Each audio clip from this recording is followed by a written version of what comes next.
Hey there, everyone, and welcome. Today, we're going to take on Vertigo Views. Let me zoom in here to the front entrance.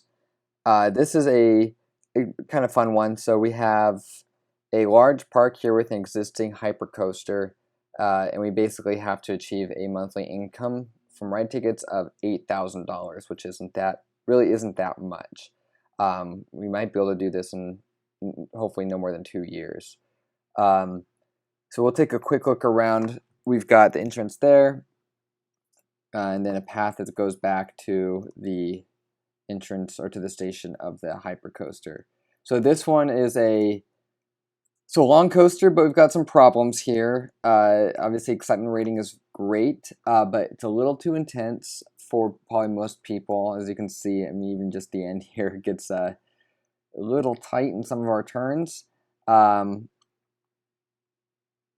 And it goes up almost 90 miles an hour. It's really about those max vertical G's. So they're not really using the nice sweeping bottom parts or the upper parts of the coaster, which we can do. So first things first is going to take some time to kind of redo this.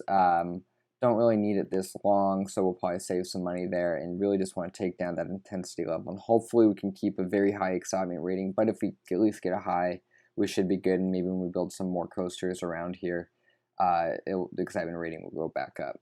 So that will probably be the first thing, and then we've got to build some, just basic amenities, restrooms, information kiosks, and probably some food and drink. So let's just take a quick look at what we start out with.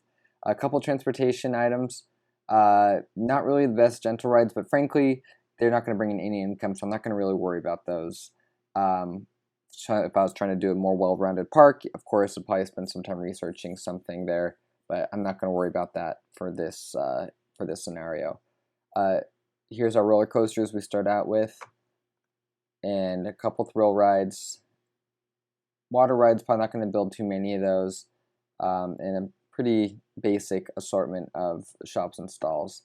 So I'm going to go and change this to maximum, get rid of our scenery and theming, no transport, no gentle, no water, and probably do shops and stalls so we can get a little bit better assortment, and then roller coasters and thrill rides so we can get some of our major revenue items. So let me go ahead and take a pass here at updating the hypercoaster, and then we'll check back in and see what our next steps are going to be. All right, well, a month has gone by, and it's early May.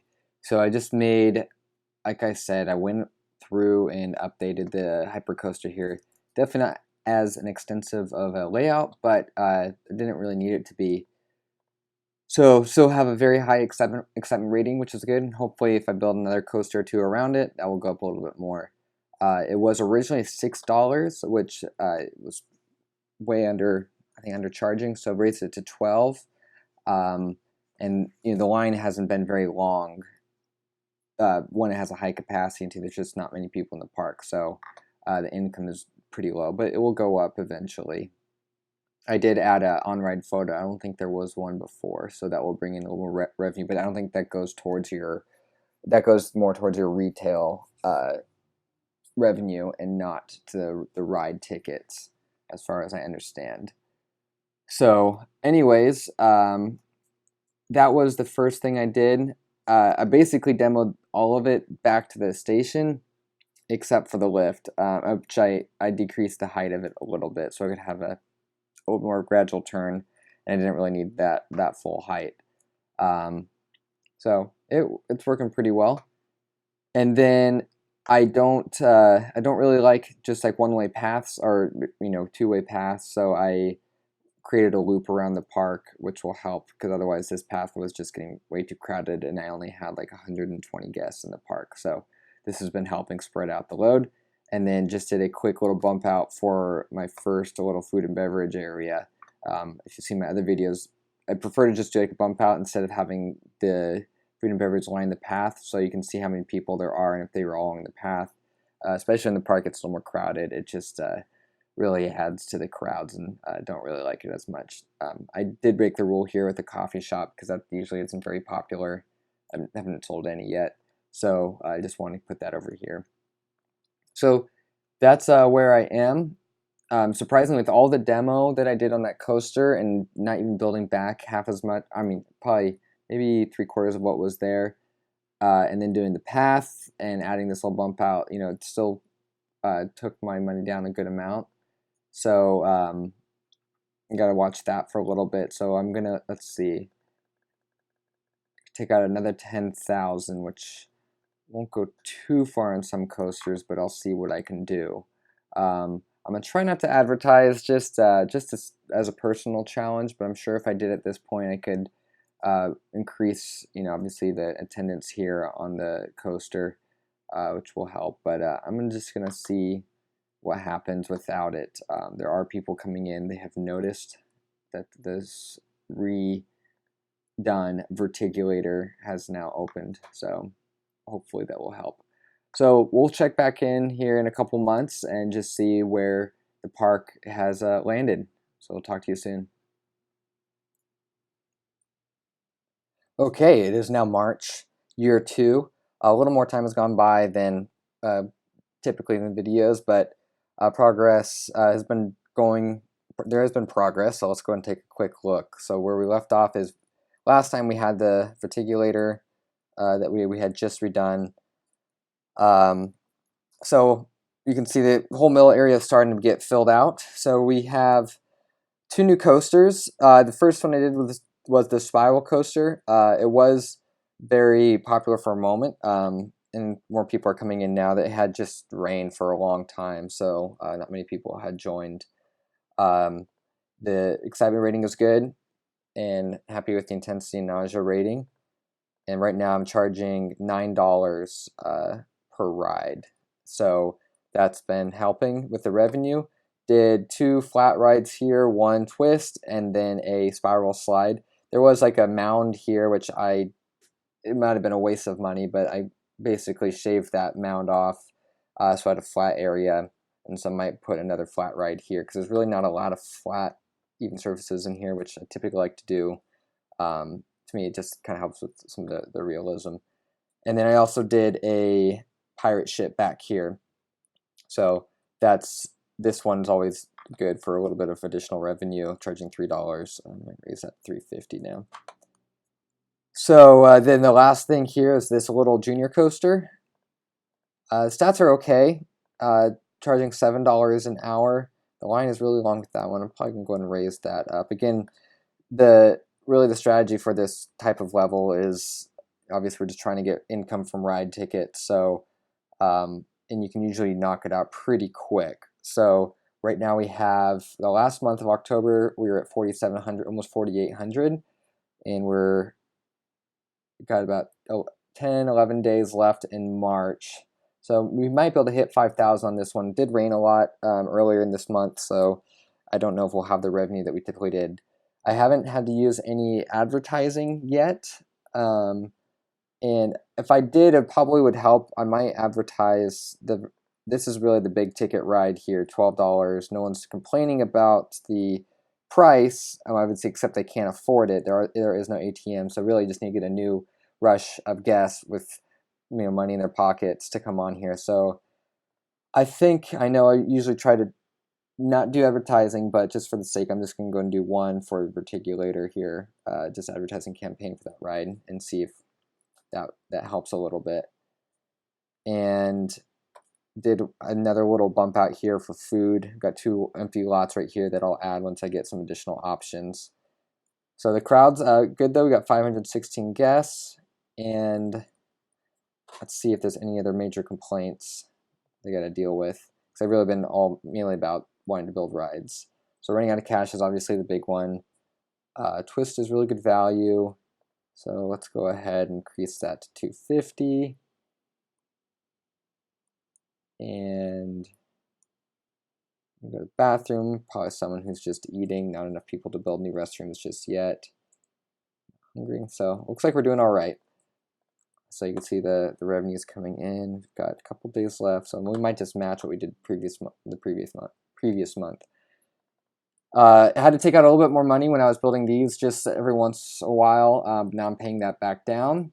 So I hope I can build another coaster here, which will just push us over the edge. Again, I think this was, we needed 8,000. So get one more large popular coaster. We might be able to do it. I just don't know if we have the capacity, kind of mass amount of people with money to go to that coaster without detracting from the others. So we'll see what happens here. But really, the overall strategy here is you don't have to spend too much time with the gentle rides. You're just trying to get as many of these rides built reasonably fast, so people can spend their money and then while trying to attract new guests. So let's go ahead and take a break for a little bit. I'll see what I decide to build, and we'll check back in soon. All right, here's a quick little update. We're now in June of year 2.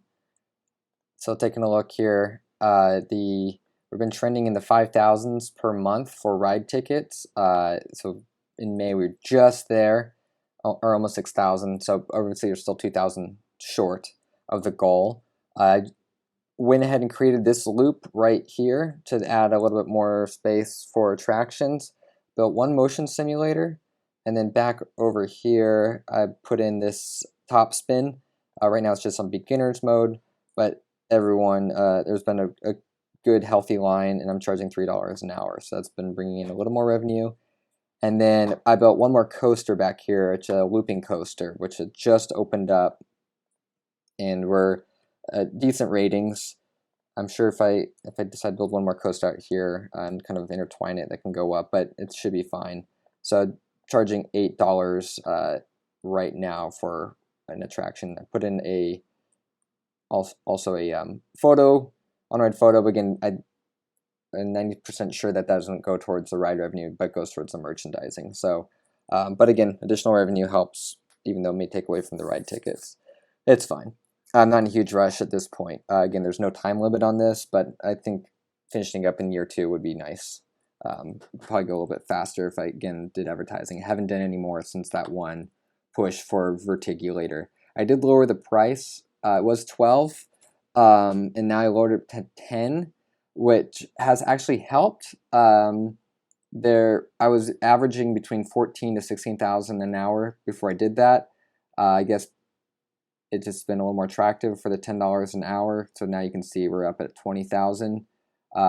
There's more people coming in, which is great. Obviously, the park attendance is increasing too. So we're at 690, and there's a good amount of people coming in. Hopefully that opening up that looping coaster has helped. One thing just have noticed is that obviously since I mainly thrill rides and roller coasters, there's been a lot more sick people, so having to add some handymen. I'm not really worried about right now designating a spot. It just seems to be scattered kind of all over the place, not really in any consistent locations, so I'm not too worried about that. The park is small, so hopefully these 7 can cover it. I might need 1 or 2 more. Right now I've got 3 mechanics, since I don't really have the largest assortment of attractions, but they're all at 10-minute inspections except for a looping coaster, which I need to change. Okay, so that's our quick little update. Let's see how we're doing for June. We got 6 or 5 days left, and looks like we'll break the 6,000 barrier, which is great.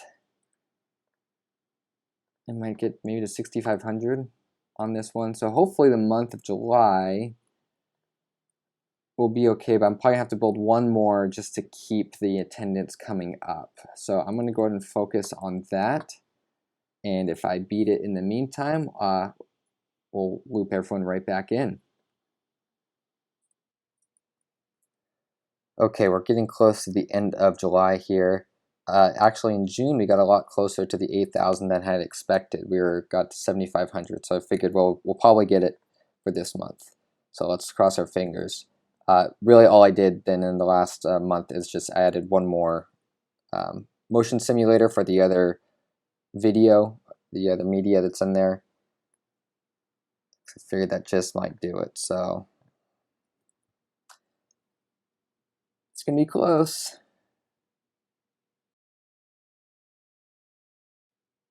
Oh man, pretty lame.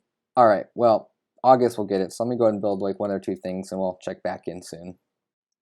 Okay, so we're near the end of October. Essentially, after we almost made it that one time, kind of lost that momentum. I didn't really get I didn't finish a roller coaster in time in the month of August to really do a dent, and then at the same time, I had noticed that people stopped paying for Verticulator, which is obviously a big source of revenue. So there's like probably a couple weeks going by where no one was paying for that, and unfortunately, as we get close, this just broke down. But I think we're going to be okay. So I had to lower the price here to $8, which was a bit of a surprise to me. So, but what I did do is I built this corkscrew coaster over here. It's a little uninspired, but it's doing the trick.